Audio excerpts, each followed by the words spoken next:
Graças a paz, irmãos. A gente já podia ir embora, né? A pregação da pastora só aumentou minha responsabilidade, irmãos.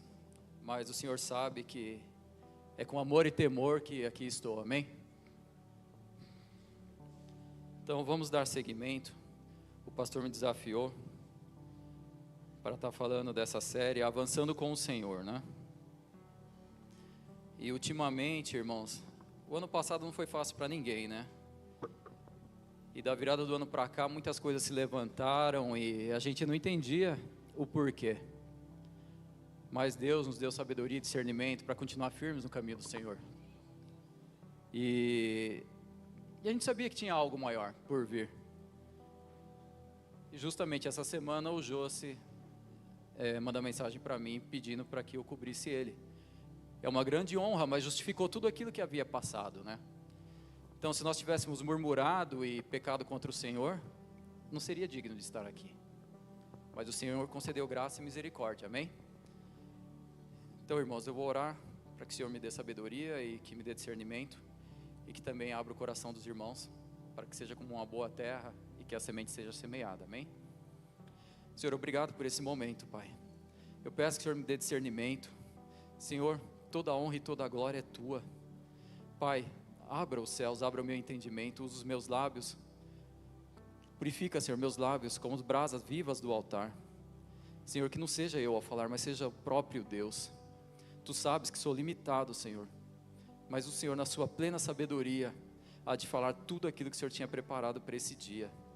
Pai, em nome de Jesus Cristo, me dá intrepidez. Senhor, concede-me graça diante de Ti e diante dos irmãos. Faz deles, Senhor, uma boa terra, para que seja plantada a semente que venha germinar e dar muitos bons frutos. No nome de Jesus Cristo. Amém. Então, irmãos, dando seguimento, a palavra é Avançando com Cristo. E o Senhor havia falado comigo durante a semana sobre João capítulo 9, que fala sobre a cura do cego de nascença.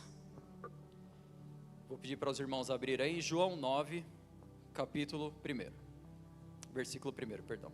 Capítulo 9, versículo 1.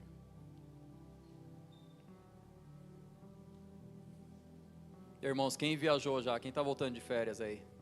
A igreja ainda está vazia, ainda tem gente passeando, né? Amém. Então diz assim a palavra, irmãos. Caminhando Jesus, viu um homem cego de nascença. E os seus discípulos perguntaram: Mestre, quem pecou? Este ou seus pais para que nascesse cego? Jesus assim responde: nem ele pecou, nem seus pais, mas foi para a glória de Deus que se manifestasse as obras através dele. É necessário que façamos as obras daquele que me enviou, enquanto é dia. A noite vem, quando ninguém pode trabalhar. Enquanto estou no mundo, sou a luz do mundo. Dito isso, cuspiu na terra, e tendo feito lodo com a saliva, aplicou-o aos olhos do cego, dizendo-lhe: vai, lava-te no tanque de Siloé, que quer dizer enviado. Ele foi, lavou-se e voltou vendo. Então essa é a primeira parte, irmãos. Então esse momento, irmãos, a palavra descreve que este cego de nascença foi um dos 7 milagres relatados no Evangelho de João. Esses milagres ou sinais evidenciavam a grandeza do Senhor Jesus como sendo o Senhor sobre todas as coisas, pois Ele tem poder sobre as coisas espirituais e as coisas naturais. Ele transforma água em vinho, multiplica pães e peixes, cura enfermos, anda sobre as águas. Ou seja, Ele não está sujeito às leis naturais, mas Ele as domina, e Ele manipula conforme a sua vontade e o seu querer. Esses sinais também mostram como Jesus tem poder para salvar pecadores. Ele cura à distância, com uma só palavra. Levanta aqueles que estão prostrados, e todos os sinais apontam para Ele, como aquele que não somente salva pecadores, mas Ele ama o seu povo e atende às suas orações. Aqui nesse momento, irmãos, num contexto geral, Jesus ele subiu para Jerusalém para a festa dos tabernáculos, que era uma das 3 grandes festas dos judeus. E Jesus já havia tido alguns confrontos com sacerdotes e fariseus naquela época. Dentre eles, aqui tem aquela passagem da mulher adúltera, que é pega em adultério em flagrante. E todos nós conhecemos a história. Ele diz: aquele que não tem pecado, que atire a primeira pedra. E a palavra diz que aqueles homens, eles ficam desconcertados e entristecidos, soltam as suas pedras, porque a intenção era apedrejar a mulher. E Jesus, ele levanta os olhos para aquela mulher, e levanta ela e diz: seus pecados são perdoados, porém vai e não peques mais. E ali os fariseus ficam enfurecidos, porque quem é esse homem para perdoar pecados? Ele se diz Deus? Quem é esse homem? Se você voltar no capítulo 8, diz outra passagem também, que os fariseus questionam a Jesus, e entram em confronto para discutir quem é maior. Você é maior que Abraão? Como você diz que é maior que Abraão? Jesus já havia dito a cada um deles: eu sou a luz do mundo. E ele fazia questão em reforçar isso, em demonstrar para as pessoas que enquanto ele estivesse no mundo, ele era a luz do mundo. E ele falava: eu sou a luz do mundo. Mas com relação a Abraão, antes que Abraão fosse, eu sou. Então quer dizer, Abraão sonhou e viu o dia dele. A palavra diz que ele ceiou com o próprio Deus. Então eles estavam discutindo com o próprio eu sou e querendo dizer ali: quem é você? Aqui, irmãos, fala sobre a cegueira espiritual. Então nós precisamos avançar com Cristo. Mas às vezes a nossa carnalidade, a cegueira espiritual nos trava, nos bloqueia. Então dando um prosseguimento. A cura, então, do cego de nascença. Nos capítulos seguintes, fala sobre a cura do cego. E diz que Jesus, ao encontrar aquele cego, ele o toca. E aí, a partir daí, ele cospe no chão e ele faz um lodo. Mas para se fazer o lodo, ele precisava fazer o barro, amassar o barro. E depois que ele amassa o barro, faz o lodo, ele passa nos olhos daquele homem e diz: agora vai e lava-te no tanque de Siloé. E ali ele estava provando a fé daquele homem. A partir daquele tempo, aqueles que eram nascidos cegos eram praticamente condenados a viver uma vida de desprezo, uma vida largada, abandonada. Mas Jesus dá uma nova oportunidade para ele: vá e lava-te no tanque. E ali, quando ele se lava e ele é curado, a palavra diz que as pessoas que viam ele, que conheciam ele, seus próprios vizinhos, diziam: é ele aquele que foi curado? É aquele que andava assentado, cego e pedinte? Outros diziam: não, não é ele, é parecido com ele. Olha a cegueira espiritual. Nós tentamos lutar contra os milagres de Deus, nós tentamos fazer com que a palavra seja menosprezada. E outros insistem: é ele sim. E ele fala: sou eu fui curado. E eles ainda não contentes falam: como isso é possível? Como te aconteceu? E ele repete: um homem chamado Jesus veio até mim. E ele fez o barro, amassou o barro, fez o lodo, passou nos meus olhos e diz: vai e lava-te. Eu me lavei e estou curado. Como isso é possível? Alguém tem que nos explicar. E eles não contentes, irmão, vão até os sacerdotes, os fariseus, e falam: como pode? Esse homem era cego de nascença e agora vê, explica para a gente. Como eles sendo os estudiosos da época. E eles pedem para que o homem repita o que aconteceu. Um homem veio até mim, fez o barro, cuspiu no chão, fez o barro, untou-me os olhos com um lodo e me disse: vai e lava-te. Eu me lavei, estou sarado. Então os fariseus entram em fúria, falam: como é que um homem pecador, que não preza o sábado, como é que um homem opera tamanhos milagres? Fala: eu não sei, eu sei que estou curado. Não, não é possível. E eles entram em confronto entre eles, falam: um homem pecador, ele não guarda o sábado. E eles estavam falando também da questão de Jesus amassar o barro, porque era proibido amassar o barro também naquela época. Mas ele fala: não, isso não é suficiente, eu não acredito em você, vou chamar seus pais. E manda chamar os pais. Quando seus pais chegam, eles os interrogam também: esse filho é realmente o filho de vocês? Esse homem é realmente filho de vocês? Ele realmente era cego? Sim, ele era cego. E como voltou a enxergar? Eu não sei. E como você explica? Não sei. Os pais dele, com medo de serem expulsos da sinagoga, eles negam o milagre de Jesus, mesmo sabendo que Jesus havia feito o milagre. Mas por temer ser expulso da sinagoga, eles devolvem. Pergunte a ele. Ele já é maior de idade, ele pode responder pelos próprios atos dele. E mandam chamar o homem novamente. E questionam novamente. O que esse homem te fez? Ele me curou. Ele fez o lodo, passou nos meus olhos, pediu para que eu me lavasse. Ele falou, mas para que você está pedindo que eu repita tudo isso novamente? Eu já não disse a vocês? Então os fariseus o questionam. E esse homem, o que é para você? Ele já muda a versão, fala, um profeta. Aqui, irmãos, o que nós estamos falando? Do avanço dele com Cristo.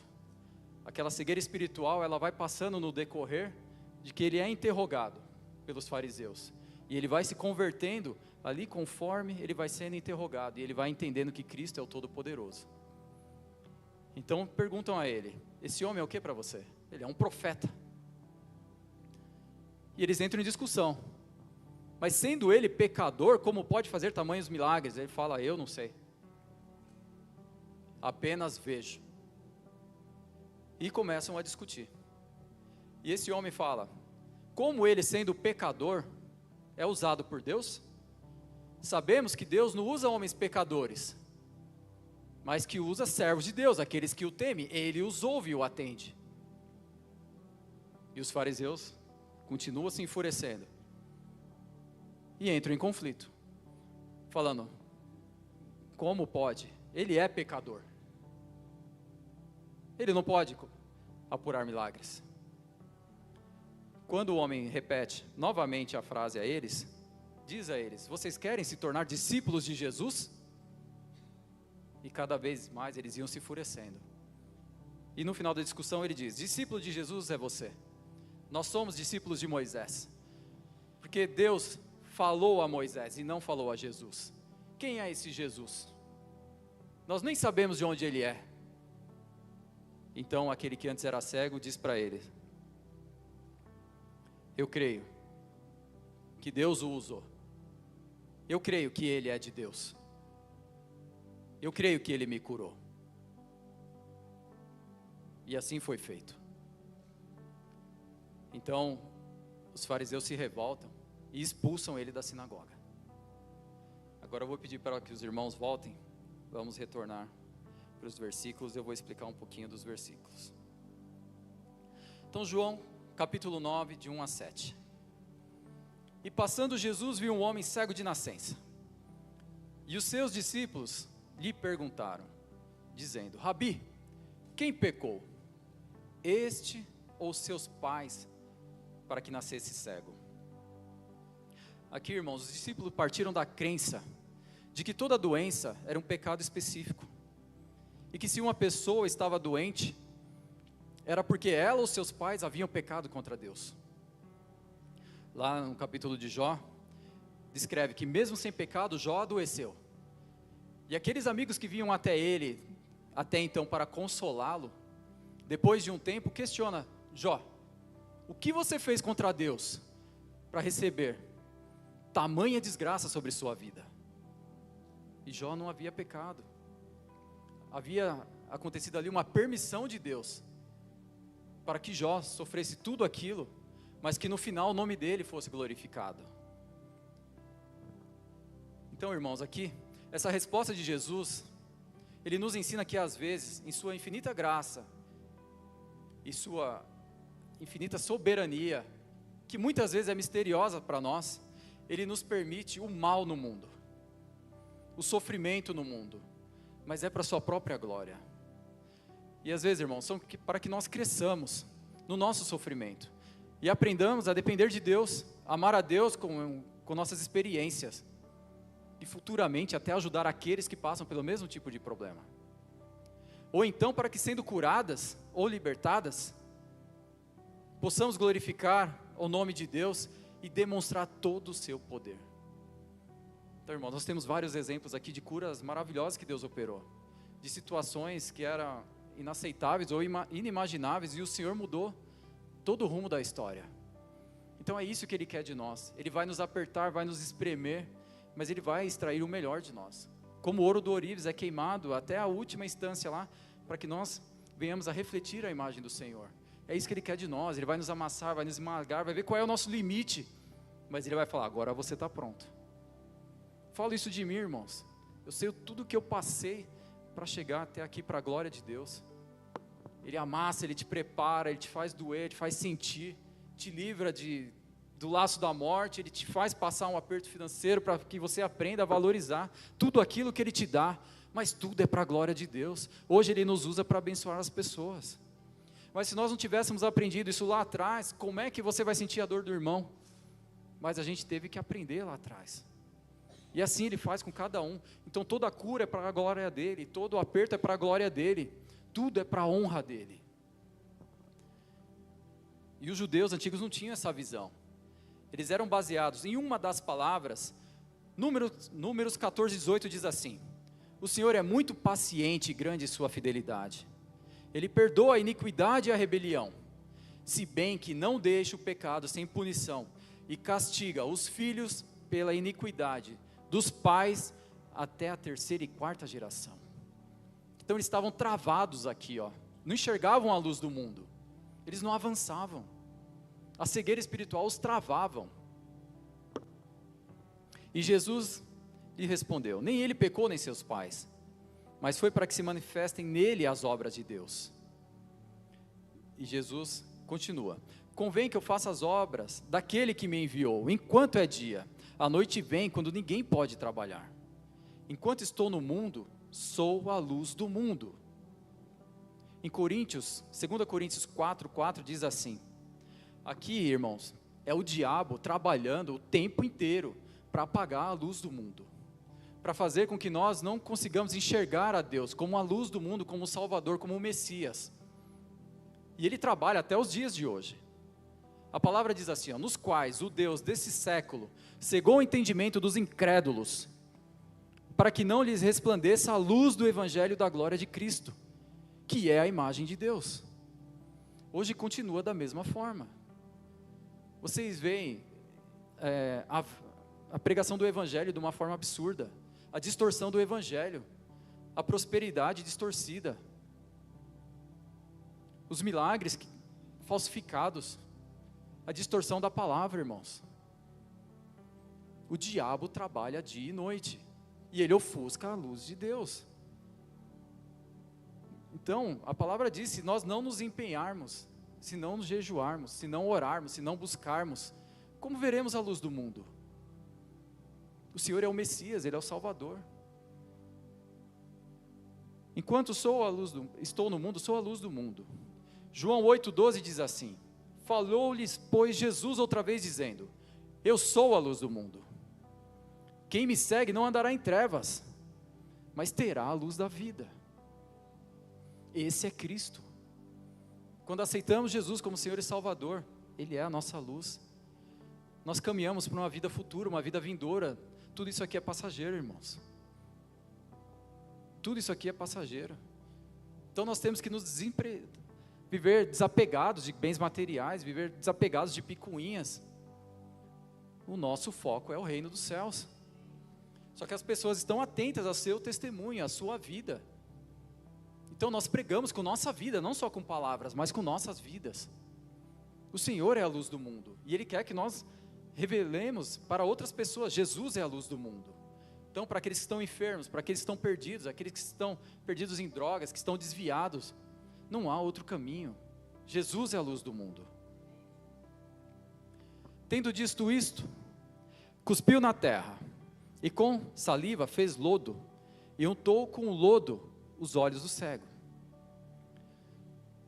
Irmãos, aqui os fariseus acusavam Jesus de pecador. Por que pecador? Esse milagre havia sido concretizado num sábado. Então, o Shabat.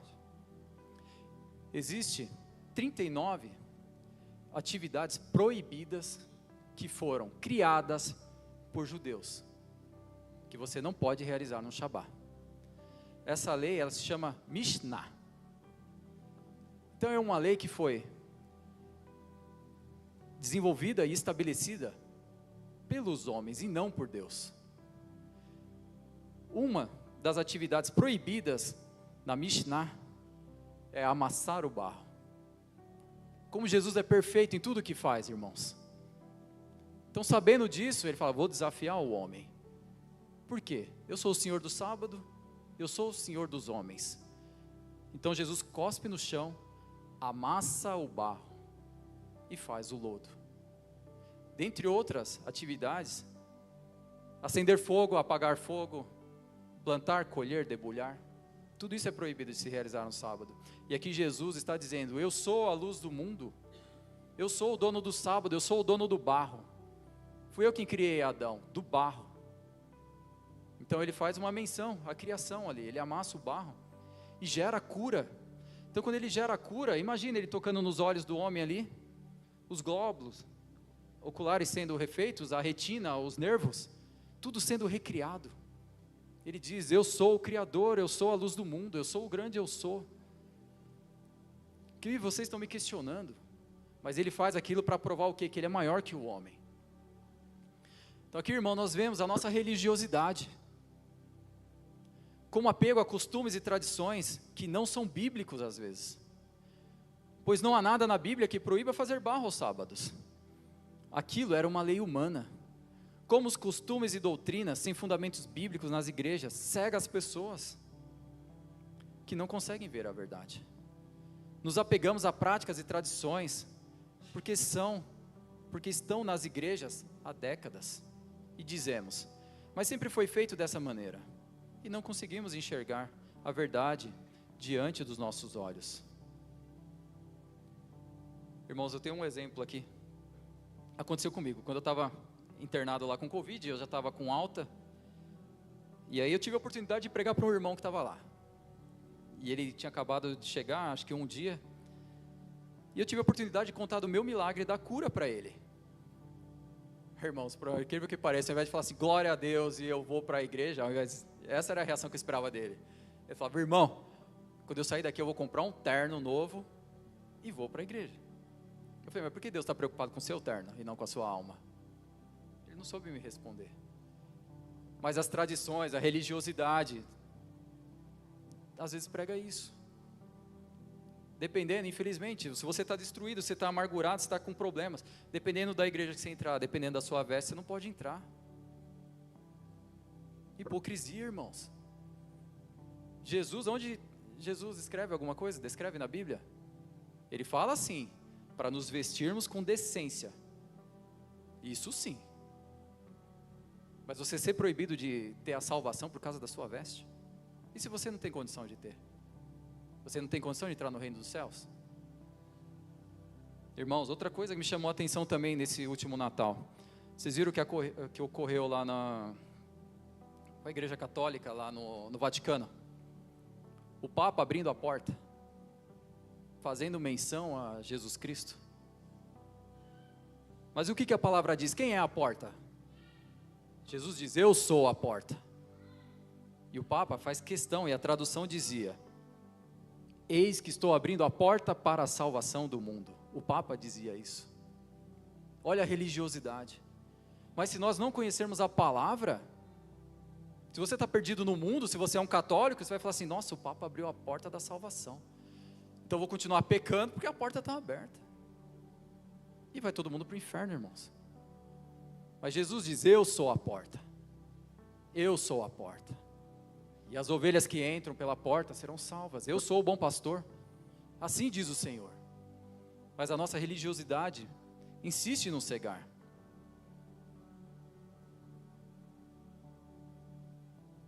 Só um minutinho, irmãos. Então, dando continuidade.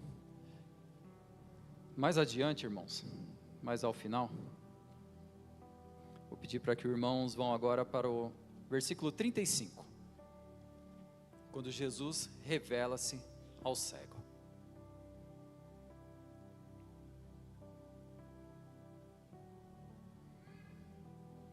E é interessante, irmãos, que toda essa passagem, essa pregação, vai falando da evolução do homem, quando o homem conhece a Jesus, chama ele como só um homem, e depois o reconhece como pastor, depois diz que ele é um homem de Deus, e ao final ele se prostra diante do Senhor e diz: você é realmente o Messias, você é o Cristo, e o adora.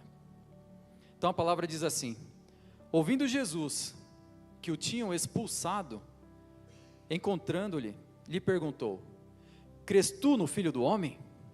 Ele respondeu e disse: quem é, Senhor, para que eu nele creia?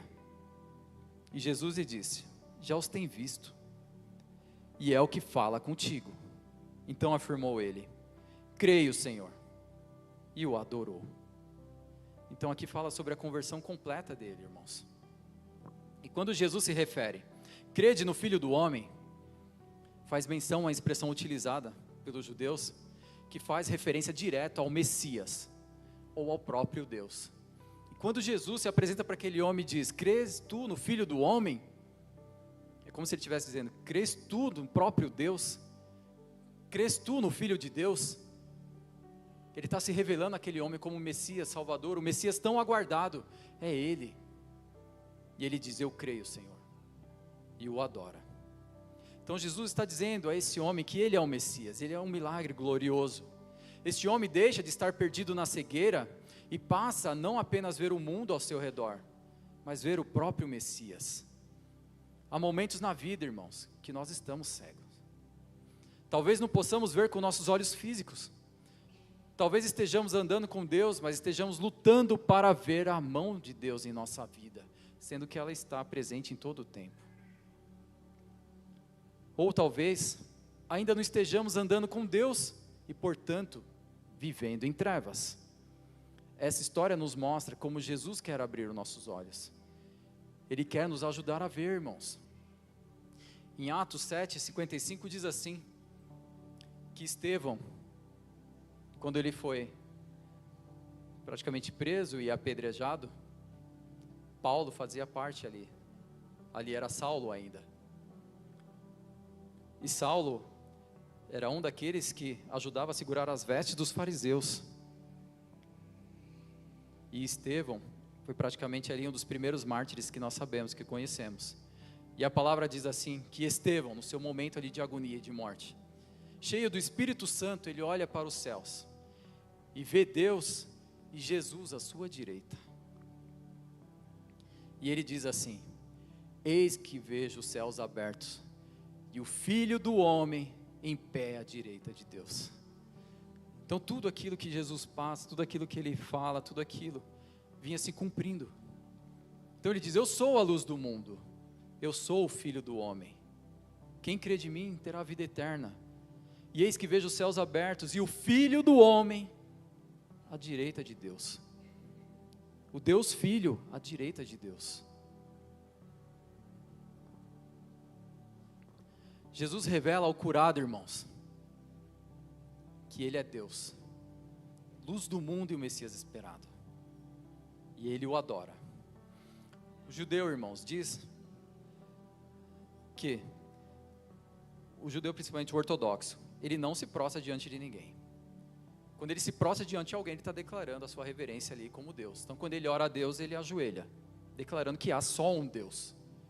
Dos mandamentos deles também são iguais aos nossos, mas diz lá no início: amarás o teu Deus sobre todas as coisas, com toda a tua força, com todo o teu entendimento. E assim eles o fazem.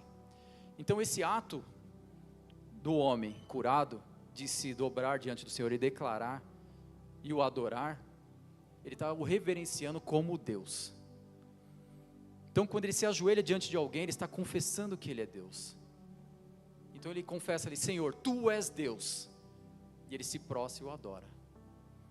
Ele é a luz do mundo, ele concorda que Ele é a luz do mundo. Então aqui, irmãos, nós vemos o avançar dele, a cura completa dele, a conversão completa. Então nós somos assim também.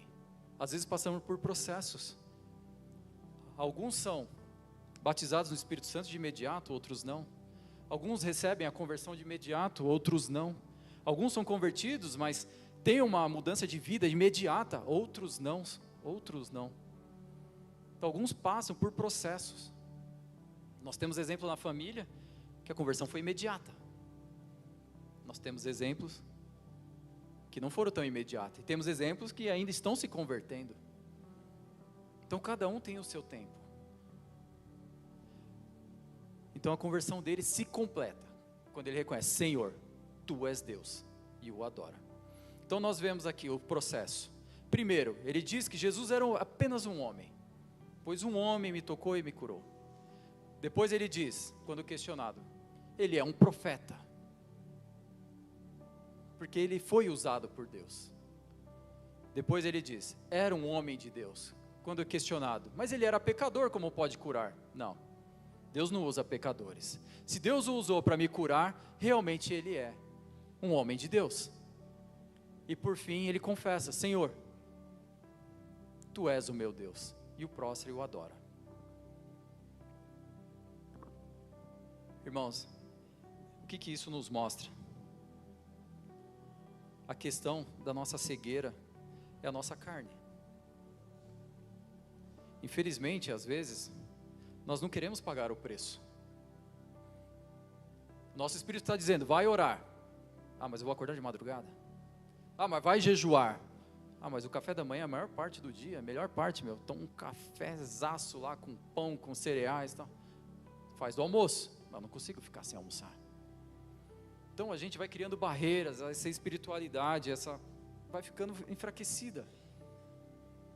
Então a palavra diz: a carne briga contra o espírito. Aquele que alimentarmos será mais forte. Se você alimentar o espírito será mais forte. Se alimentar a carne será mais forte. Então nós devemos lutar, irmãos. Esse é o espinho na carne. Esse é matar um leão por dia. Esse é matar a carne todo dia.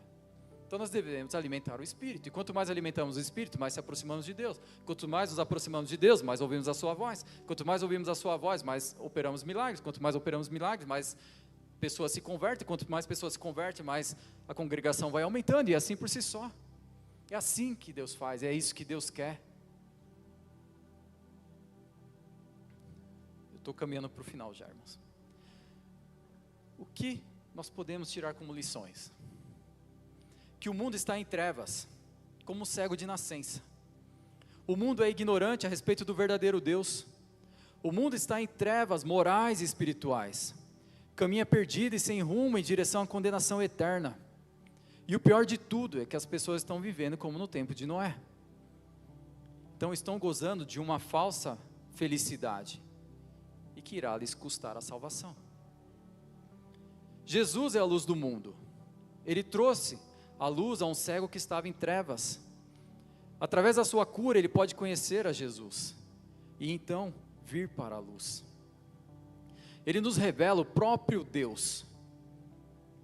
Quem o segue não andará em trevas, mas terá a luz. Irmãozinho dos meus estudos dessa semana, estava vendo a questão da libertação do povo de Israel, que fala sobre avançar também. Aqui nós vemos um processo de conversão, um avanço de um homem que era cego, se converte ao Senhor, ele avançou para Cristo e para a salvação. Então aquele povo, quando ele iria caminhar do Egito para a salvação deles, o Senhor coloca uma nuvem para protegê-los. Durante o dia tinha uma nuvem que guiava os passos, e à noite uma coluna de fogo, tanto os protegia quando espantavam das feras da noite, quanto os aquecia, e dizia ali: eu sou contigo, não temas. Mas o povo começou a murmurar, começou a questionar, começou a zombar de Deus, fazer outros deuses, e Deus, em sua infinita misericórdia, Ele não destrói o povo, mas por ser justo e misericordioso, Ele diz assim: não vou acabar com o povo, mas também não entrarão na terra prometida, porque duvidaram de mim e da minha palavra. E Ele diz isso a Moisés, fala: nenhum desses entrará na terra prometida, porque foram contra mim, contra os meus mandamentos e contra a minha palavra. Isso é tão maravilhoso, irmãos, porque a palavra diz que Moisés, ele entra na presença do Senhor, e ele diz desde o início: se o Senhor não for comigo, eu não vou. E foi uma das minhas orações hoje. Se o Senhor não for comigo, eu não subo lá, Pai, porque eu não consigo, não tenho condição. Sou tão limitado. Senhor, estou contigo. Vai ser eu falando. Eu sou apenas o vaso, irmãos. Então Deus é comigo. Então assim como Moisés o fez, eu estou aqui avançando. Se o Senhor um dia me chamou e falou, você tem que estar lá. Eu estou avançando. E glórias a Deus que tenham outras vezes. Isso será para o meu crescimento, para o crescimento da igreja. E enquanto pudermos auxiliar os nossos pastores, amém, tudo é para a glória de Deus. Então nós precisamos ter essa visão. Se o Senhor for, eu vou. Caminhar debaixo da sombra de Deus. Não se desvie nem para a direita, nem para a esquerda. Caminhe sob a sombra do Senhor. E a palavra dizia que nem a roupa se desgastava. Se a pessoa crescia, a roupa crescia junto. As sandálias não se desgastavam, as roupas não se desgastavam. Não havia fome, não havia falta de alimento, porque eles pediam alimento, o Senhor mandava. Enjoaram do maná, o Senhor mandou as cordonizes. E continuavam questionando a Deus. Aquela coluna de fogo que ia ali à frente deles, era o Senhor dizendo, eu estou contigo até a noite. Como luz do mundo, o Senhor já guiava ele ali. Como grande eu sou, ele já dizia, eu estou aqui. Não duvidem, apenas avancem. Avancem. E desse povo todo que saiu da terra do Egito, apenas Josué e Caleb entram na terra, porque creram. E constituem um novo exército, entram na terra e conquistam, porque era com Deus. Confiaram em Deus. Irmãos, às vezes, nós acordamos desanimados, apontados, enfraquecidos, porque as lutas vêm, as enfermidades vêm, mas como eu tive a oportunidade de pregar no passado, o Senhor quer ver a nossa atitude, e como eu comentei, se eu tivesse murmurado lá atrás, quando veio o bombardeio de informação, era a família, era no trabalho, era isso, era aquilo, até eu falei, Senhor, opa, peraí, não, dá um passo para trás, se ajoelha e adora a Deus, glorifica a Deus, e as coisas começaram a andar, irmãos. Então falo em verdade, não é hipocrisia. Eu quero deixar esse recado para os irmãos. Caminhar com Cristo. Caminhar com Cristo. Mas para isso, às vezes a gente tem que abrir mão de algumas coisas. Aquele que andava errado não pode andar mais. Aquele que andava em pecado não anda mais. Irmãos, até questão de você andar certo com as questões do governo. A gente precisa andar, dá a Deus que é de Deus, dá a César que é de César.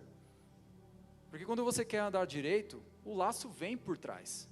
E o diabo sabe onde te fere. Ele vai usar pessoas, ele vai usar seu patrão, ele vai usar qualquer um. E ele vai te atormentar. Mas se caminharmos debaixo da nuvem do Senhor, quem poderá ser contra? Quem vai guerrear contra a luz do mundo? Quem é a luz do mundo? Quem é o Todo-Poderoso? Irmãos, é Deus. Se caminharmos com Deus, a oração diária nossa tem que ser a seguinte: Senhor, entrega o dia em tuas mãos, é a primícia. Toma conta de tudo, independente do que acontecer, o Senhor é Deus. Seja para o bem, seja para o mal, o Senhor é Deus. Senhor, estou bem, amém. Estou doente, amém. É para a glória de Deus. Ah, Senhor, chegou minha hora de partir, amém, vou para a glória. O legado ficou. Precisamos avançar, irmãos. Precisamos ser melhores do que ontem. Precisamos ser melhor do que hoje. A gente precisa evoluir, a gente precisa ganhar almas, a gente precisa avançar, a gente precisa ser melhor, precisa conhecer mais a palavra, estar mais perto de Deus, a gente precisa avançar. Nós como convertidos, às vezes 5 anos, 10 anos, 15 anos, irmãos, nós temos que avançar. Nós temos que ser pregadores, não ministradores, assim, ministrados, aliás. Nós temos que salvar. Nós somos salvos já. Nós cremos na salvação, nós cremos, nós aceitamos Jesus como Senhor e Salvador. Então nós precisamos avançar. Nós sonhamos com uma igreja cheia. Nós cremos que esse ano a igreja vai ficar pequena. Mas Deus vai usar cada um de vocês, cada um de nós. Mas nós temos que nos preparar. Eu até conversava com meu irmão ontem, falando sobre isso. Falei, cara, mas eu não sou preparado, a gente não é preparado, como que faz, como que é? O Senhor vem preparando. E o Senhor vai te preparando. E Ele vai te domando, Ele vai te melhorando. E aquilo que não servia mais, Ele tira. E Ele vai te guiando, vai por aqui. Aquilo que não servia mais, Ele vai tirando, Ele vai limpando, vai por aqui. E sem percebermos, irmãos, Ele vai nos exaltando. Então, como diz a palavra, quando nos humilhamos diante da poderosa mão de Deus, no tempo certo Ele nos exalta.